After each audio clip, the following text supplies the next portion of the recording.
Habari na karibu mtazamaji wa Tugenda TV katika mwendelezo wa matukio mbali yanayotokea nje na ndani ya Tanzania.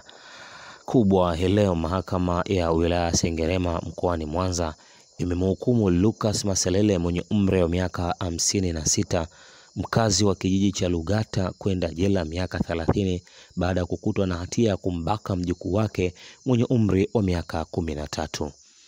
Hukumu hiyo imesomwa jana Machi 13, 2025 na hakimu mkazi mwandamizi wa mahakama ya wilaya Sengerema Evod Kisoka katika kesi hiyo ya jinai namba 16492/2024.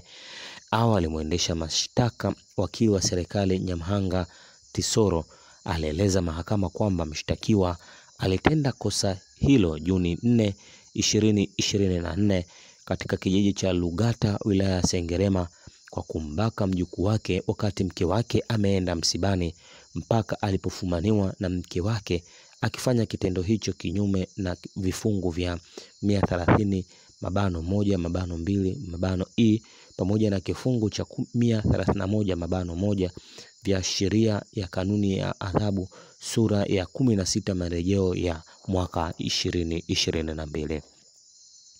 Mshtakiwa alifikishwa mahakamani kwa mara ya kwanza tarehe 14 mwezi wa 6, 2024 baada ya kukamatwa na jeshi la polisi na kusomewa shtaka hilo, ambapo alikana kutenda kosa hilo.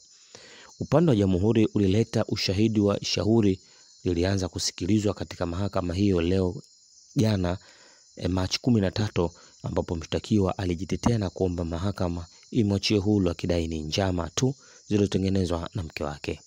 Hata hivyo, mahakama baada ya kupitia vifungu vya sheria sambamba na ushahidi uliowasilishwa na upande wa jamhuri, ikiwemo ripoti ya mganga alimfanyia uchunguzi mtoto huyo, mahakama imejiridhisha kuwa upande wa jamhuri wameweza kuthibitisha shtaka hilo bila kuacha shaka lolote kuwa mtuhumiwa alitenda kosa hilo la kumbaka mjukuu wake. Taarifa kutokea huko Sengerema mkoani Mwanza. Na kushauri tusisahau kusubscribe, kushare na kulike Tugenda TV kwa habari na matukio mbali.